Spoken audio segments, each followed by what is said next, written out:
उधर माधव पाटणकर ये हमारे परिवार के सदस्य हैं। सिर्फ उनका रिश्ता मुख्यमंत्री उद्धव ठाकरे जी या रश्मि ठाकरे जी उन तक सीमित नहीं है। मैं कहता हूं हमारे सभी के परिवार के वो सदस्य हैं।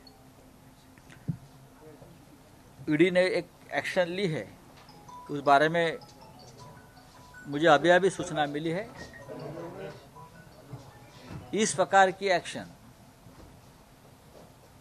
जहां बीजेपी के शासन नहीं है या बीजेपी सत्ता से दूर हो गई है, ऐसे पश्चिम बंगाल, महाराष्ट्र, तमिलनाडु, झारखंड, छत्तीसगढ़ ऐसे राज्यों में इस प्रकार से केंद्रीय जांच एजेंसी जोरदार तरीके से कार्रवाई कर रही है। और बड़े राज्यों में लगता है ईडी ने अपना कार्यालय बंद कर दिया है। जहां गुजरात हो, सबसे बड़ा बैंक घोटाला, बैंक फ्रॉड इतिहास का गुजरात में हुआ है, शिपयार्ड। अब तक एक भी आरोपी को न बुलाया है, न अरेस्ट की है, न उनकी संपत्ति कुर्क की है। लेकिन महाराष्ट्र में ये सब कुछ चल रहा है। ममता बनर्जी के भतीजे और सम्मानीय सांसद अभिषेक बनर्जी और उनके पत्नी को भी इस प्रकार से प्रताड़ित किया जा रहा है।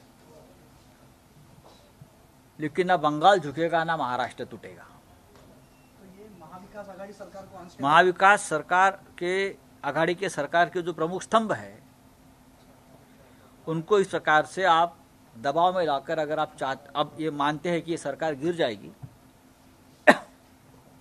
और यहाँ राष्ट्रपति शासन लगेगा तो आप नींद से जाग उठे, ऐसा कुछ नहीं होगा। हम लड़ेंगे।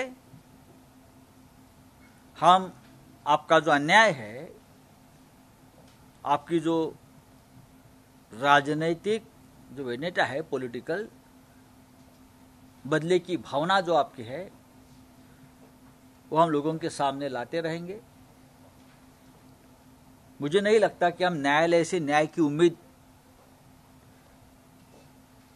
इस माहौल में कर सकते हैं।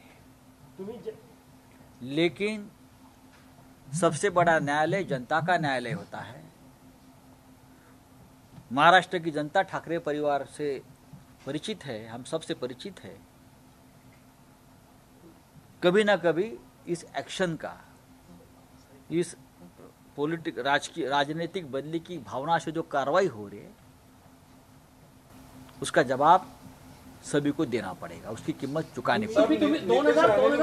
2017चं प्रकरण एक तर आता का बाहेर आला, आणि दुसरं तुम्ही म्हणाले की नैसर्गिक न्यायाच्या तत्वाप्रमाणे त्यांचं म्हणणं मांडण्याची संधी देण्यात आली नाही, तर कोर्टामध्ये न्यायालयामध्ये ते जातील का? मी म्हटलं की या परिस्थितीमध्ये न्यायालय सुद्धा दबावाखाली आहे। ये ऐसा पहले कभी नहीं हुआ था। ये तानाशाही की खतरनाक शुरुआत है। 4 राज्यों में अगर आप जीत गए हैं, उसका मतलब ये नहीं कि आप सब लोग देश के मालिक बन गए। अगर आपको हमें जेल में डालना है तो आप तैयारी कर लीजिए। हम सभी लोग जेल में जाने के लिए भी तैयार हैं। लेकिन इस देश की स्वतंत्रता, इस देश का लोकतंत्र, डेमोक्रेसी, आज़ादी सबके लिए हम फिर एक बार आज़ादी की लड़ाई लड़ने के लिए तैयार हैं। 17चे प्रकरण आता बाहेर काढले, 2017 मध्ये नोंद झालेलं 2005 की भी प्रकरण निकले हैं ना, 2017 क्या, 2004 जिस वक्त ये PMLA कायदा निर्माण नहीं हुआ था, उससे पहले के भी प्रकरण निकालकर लोगों को प्रताड़ित किया जा रहा है। ये जो सब हो रहा है केंद्रीय जांच एजेंसी के माध्यम से, ये ठीक नहीं है। इस प्रकार के एजेंसी का दुरुपयोग करना राष्ट्र के हित में नहीं है। ये जो एक नई फाइल बन रही है तानाशाही की, देश के इतिहास में, और आने वाली पीढ़ियां आपको सवाल और जवाब जरूर पूछेगी। नितेश राणेंनी म्हटलं आहे, मागणी केली आहे की मुख्यमंत्र्यांनी, नितेश राणेंनी की मुख्यमंत्र्यांनी नैतिकतेच्या आधारावर राजीनामा द्यावा. ठीक आहे, नैतिकतेच्या व्याख्या शोधाव्या लागतील आता. तुम्ही एजन्सीचा दुरुपयोग आहे असं म्हणत आहे, पण ज्या ज्या लोकांना ईडीने अटक केली, ईडीने जे न्यायालयामध्ये पुरावे सादर केले त्या आधारावर त्यांना बेल मिळत नाहीये. तो कायदाच तसा बनवलेला आहे. ईडीचे पुरावे किंवा केंद्रीय तपास यंत्रणांचे पुरावे काय आहेत हे आपण पाहिलं असेल. आतापर्यंत फक्त 3000 लोकांपैकी फक्त 20 लोकांनाच न्यायालय शिक्षा ठोठावू शकलं. बाकी सगळ्या केसेस असं अधांतरी लटकल्या. राजकीय सुडाच्या कारवाया या अशाच असतात. पुरावे खोटे उभे केले जातात, आरोपपत्र खोटी तयार केली जातात, खोटे साक्षीदार धमक्या देऊन निर्माण केले जातात, खोटे आकडे लोकांसमोर आणले जातात आणि एक भ्रम निर्माण केला जातो. असा भ्रम महाराष्ट्राच्या बाबतीत सुरू आहे.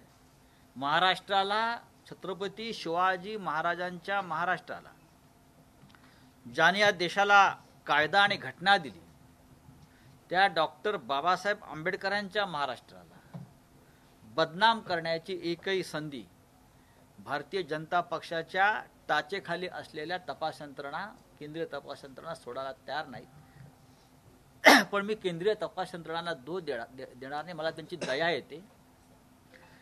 या यंत्रणा आपल्या सत्व गमावून बसलेल्या आहेत. धन्यवाद. ईडीने कारवाई केल्या बांधकाम व्यावसायिकांवर, केवळ बांधकाम व्यावसायिक नाही तर त्यांच्याशी संबंधित जे राजकीय लोक आहेत ते सुद्धा तपासण्याचं काम ईडी करते आहे. करू द्या. मुंबई महापालिका निवडणुकीच्या पार्श्वभूमीवर भारतीय जनता पक्षाच्या अनेक प्रमुख लोकांच्या भ्रष्टाचाराची, घोटाळ्याची प्रकरणं पुराव्यासह आम्ही समोर आणलेली आहेत. ईडीकडे पाठवली आहेत, सीबीआयकडे पाठवली आहेत, प्रधानमंत्री कार्यालयाकडे पाठवली आहेत. देश हादरून जाईल अशी प्रकरणं असताना सुद्धा मला आश्चर्य वाटतंय की तुम्ही फक्त आमच्याकडे बंदुका रोखलेल्या आहेत. धन्यवाद.